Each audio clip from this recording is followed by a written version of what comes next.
Hey everyone, welcome to a new episode of the Red Devils Corner Kick podcast, a fan podcast dedicated to Manchester United Football Club. As always, like, subscribe, follow, whether it's on Apple Podcasts, Spotify, or YouTube. And you can follow on social media, Instagram, TikTok, or X. It is Saturday. We just finished the match. This is my post-match review or post-match recap of the loss to AC Milan. Yes, Manchester United lose the Amorim derby. Ladies and gentlemen, I know everyone is heartbroken. I know everyone is, sad about it. There is concerns. I am seeing things on social media, on TikTok mostly. But let's be fair. Today, again, I've given my expressions on what I was thinking about today's game, or about the preseason in general. Obviously, there's news today that came out prior that members of the backroom staff or whatever at United were hoping to get one over on Amorim. Manchester United showed them. They showed that they had no answers. No. Shouldn't say that. No, you saw some things there, but let's be real here. Since that quick goal, United seem to be the ones chasing today. Listen, hands down to AC Milan for moving the ball well. Hands down to congratulations to Amorim for winning today, getting the W. But no, ever since that quick goal off the set piece, United were chasing. Listen, it could have gone, United had chances. I'm not going to lie. But AC Milan had opportunities to increase the lead more. United struggled on possession. They struggled to move the ball. They definitely were trying to rely on a counter. Defensively, I don't know what was going on. Mazraoui was okay, but Luke Shaw was horrible. Our two midfield pairings were not the best. Aiden Heaven and Maguire weren't there. Gonzalo Ramos, in my opinion, is the player of the match, with the assist and the nice header. Listen, United seemed to not be able to handle the pressure, not be able to properly move the ball. The midfield was a struggle today. You can talk about fatigue, but like I said, I've been saying this since last week, even before the PSG game. PSG leads in AC Milan. It's going to be an example of the week that United are going to be facing. 3 games in a week where fatigue is going to set in. Conditioning wasn't there today. We did have players coming back. Obviously, Licha got outrun. Luke Shaw kept pitching, but Luke Shaw has been playing all preseason. He did not look good. The midfield looked like they were struggling. Bruno did not look well today. Cunha was awful. When they brought in the subs, who did we bring in for subs today? Martinez, Delo, Shea Lacey, Mbuemo, Kobe, Marcus Rashford. Rashford and Mbuemo were, okay. Delo wasn't the best. Licha, obviously, it's his first game. Licha, Mainu, Rashford, it was their first game back. It doesn't help that they still got a goal scored on, because after that we scored twice. So the Ramos goal and the Loftus-Cheek goal, both there. Actually, Ramos again. Gonzalo Ramos, again, player of the match. 2 assists, 1 goal. He played very well today. But AC Milan as sometimes had their struggles. The turnovers by them were not great. Their 1 goal that they gave to United was, listen, it happened. United kind of got the same, United's goal against AC Milan. It was similar to what United gave up to what AC Milan did to tie it up. So there were instances there. There were concerns. There were. Dorgu played well, I felt. But the whole overall, the team lacked cohesion and possession. I think fatigue was instance there, because again, most of them did play. Santos hasn't missed a game throughout the preseason.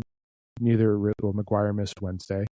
So there were struggles. Now we are a week away from Hull City. Does this win or does this loss determine how our preseason or how our regular season is going to go? The answer is not really. It's a no. Because again, preseason is great. It's about getting yourself fit, trying to get certain things working, getting a notice of your players. But obviously, like not having Rashford, Manu, Leach just coming back this week, getting themselves in. Bruno, Mazraoui, Cunha, Delo, they're just getting themselves back. They've only been back for a couple of games, but you did see that there was struggle there. You did. Now, what does this mean going into the season? Yes, there are concerns. We still need midfield depth, and we still need a left back. We can't just do the 2-for-1 special and get that one player who can do two positions. You do need the proper players to fill in that. Not having Sesko, I felt like could have affected things. Cunha up top, as much as I wanted to see it. Again, it's only in the first game, but there was a concern there. I wanted to see more of a Cunha, like Mbuemo, or in a Dorgu, those three up front. Dorgu, I think that's going to be his position. I don't know. It's hard to say how the left sides are going to look. It's either going to be Mbuemo or Diallo as the right winger. The striker, it should be Sesko's, but Sesko's not back yet until his shin is properly healed, and that's a concern. There may have been some additional. But listen, the first 10 minutes, United I thought were okay. After that goal, actually, when did they first score? Sorry, they scored 2 minutes. So yeah, I would say at least 5 minutes, 10 minutes after that, United were chasing. The possession, the movement was done better than AC Milan. The midfield was being moved through. Bruno couldn't handle the press because he gave up a turnover. The back four, I think it's great that Maguire scored, but I think the best player, maybe Mazraoui, is probably better. He had a couple of blocks, but overall the back four wasn't good. Just to say Mazraoui was the best, yes, but there were a lot of issues. A lot of it came from the left side. A lot of it came from their reps right side, our left. So Luke Shaw, Aiden Heaven together definitely felt it. Luke Shaw pinching up, leaving Lisandro Martinez to be outrun and getting scored on. The movement from the right. So again, their 3 goals all resulted in transition on the right. And guess who was our left back? Luke Shaw. So Luke Shaw was definitely the worst defender. Definitely struggled. So again, the movement from their right and crosses. So again, 2 goals from a cross. We can talk about the offside, but at the end of the day, it was all poorly defended. Mazraoui had pinched up, and then you can question whether he was onside or offside. I question the penalty that they gave Manchester United. As much as Tielemans went in, Tielemans got a little bit of a tug, but he still got the shot off. I think there was just a little bit of a. I wouldn't have given that a penalty. Bruno missing the penalty again. Last week, obviously the shootout, but you would still want him to get that. That does affect, because again, there were times earlier last season when he missed multiple penalties.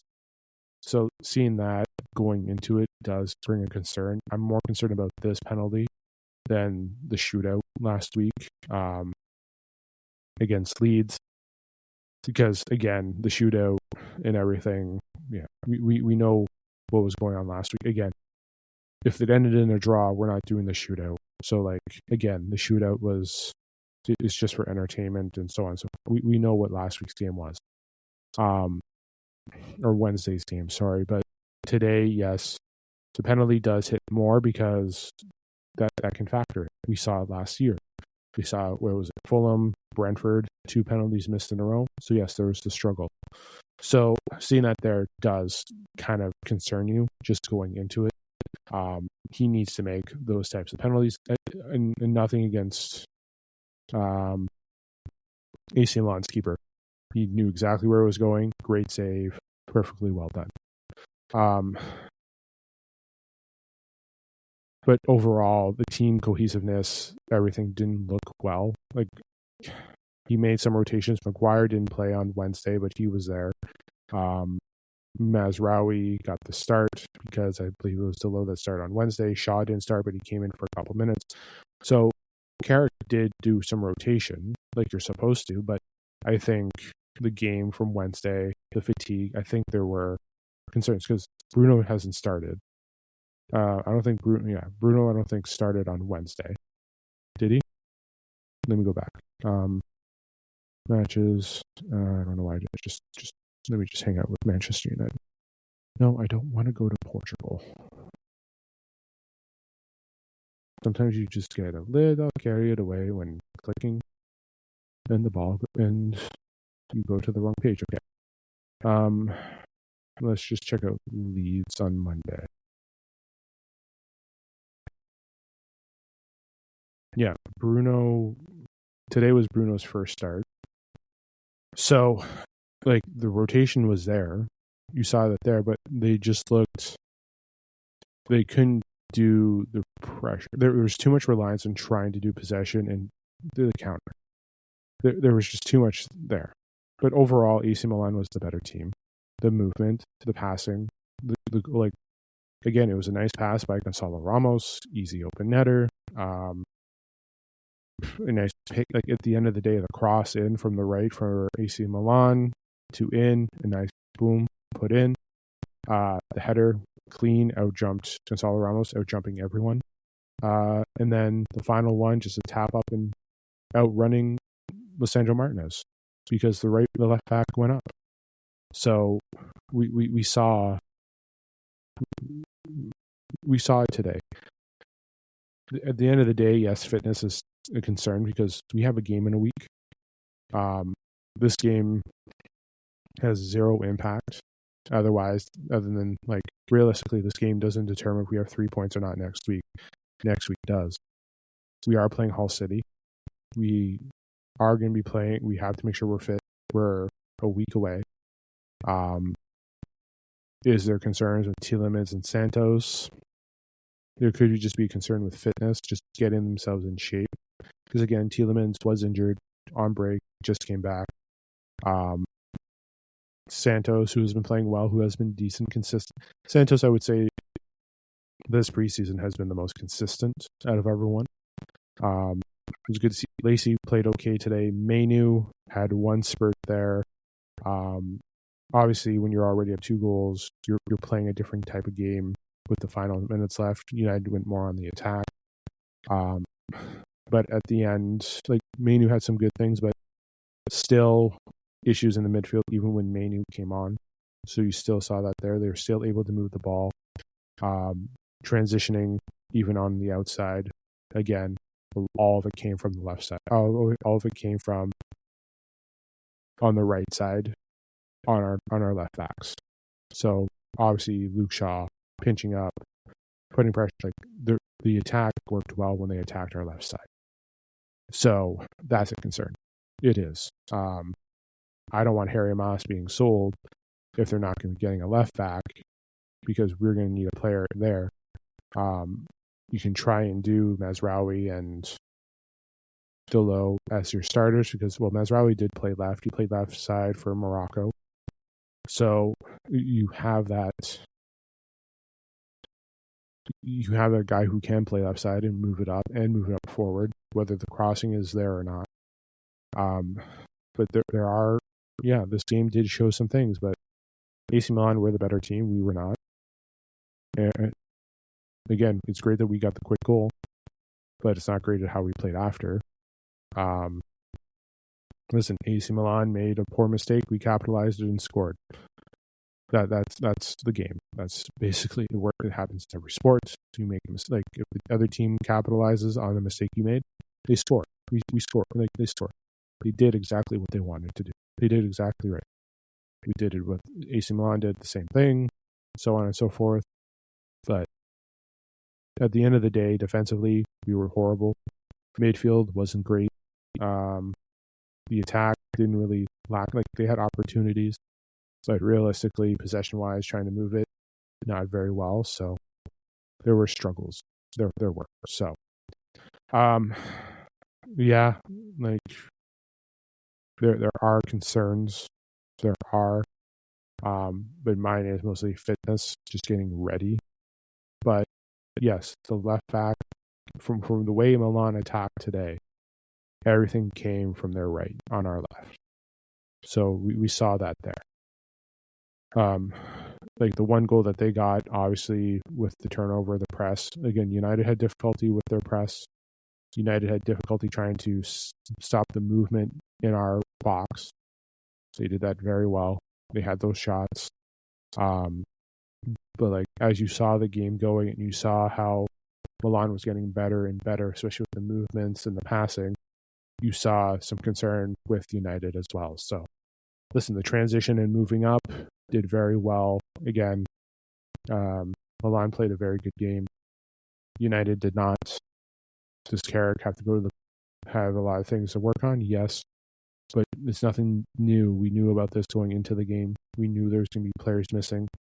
I don't think they're going to jump at a transfer until after Hull City going into Ipswich, depending on how those results go. That's what I'm believing. So yeah, it's a guessing game. But realistically, we're 1 week away, we're 1 week away from Hull City exactly today. Then we're at Ipswich the week after, Everton the week after that. But the one thing is, and this is the one thing that's kind of concerning, is when we're doing this game, when we're looking at the next two games, if we're drawing and we don't come out with a win, or if we get a loss and a draw, or so, vice versa, then they have to look at trying to improve. Again, like I know we're going to be getting fit in, but do you really want to be dropping points in the first two games? That's the one thing too. Like there are concerns. There are, because again, I want everyone to be fit. Like this whole preseason is to get everyone fit and healthy. I know Rashford, Licha, Mainu just came back. Bruno and all of them just came back before, but they've had games to play already. We're a week away. And we know how this team plays against lower teams. It's like nothing against Hull City, nothing against Ipswich, but we know how they are mentally when playing these types of teams. And the mentality there is never good. It's the truth. The mentality is never good with this team. But dropping points in the first three matches, does not help Manchester United at all. So, yeah, I'm going to leave it there for the episode. So next week back, I will be doing post-game player ratings. I'm going to try and be more active on my Twitter account while watching the game, giving opinions. I tried to do that a little bit today, but obviously focusing on the game. Live watch-alongs, I'm going to do my best. It's just a matter of trying to get the technology to update and get things going. So we'll hopefully have something soon as we get closer and closer to the season. So, but again, congrats to AC Milan on the win. United struggled. There's a lot of things this board ownership need to do to back the manager. But again, we're probably not going to see anything until after Hull City, depending on what happens with Ipswich. So we're 2 weeks. I think it's Tuesday from this Tuesday coming up from the end of the transfer window. So if they're not doing anything after Hull City, they're definitely going to be trying to rush and do something after Ipswich. They struggled against both. So there is a concern. I've mentioned it. But again, they have to be ready, and mentally they have to be prepared for Hull City. So, so again, I'll leave it there. Enjoy the rest of your Saturday. Don't forget to hit like, subscribe, follow, whether you're on Apple Podcasts, Spotify, or YouTube. And then don't forget to like, subscribe, follow on social media, Instagram, TikTok, or X. And I do apologize for not doing this. Thank you to all the new subscribers, followers, to the podcast. Thank you very much for the support. I greatly do appreciate it. Thank you for watching the videos. Thank you for the likes. Thank you for all that. I'm sorry I didn't mention that at the beginning of the episode. So thank you again for all those who are showing support as well. But yes, enjoy the rest of your weekend. Enjoy the rest of your Saturday. Enjoy the rest of your weekend. This is the Red Devils Corner Kick podcast. Glory, glory, Man United.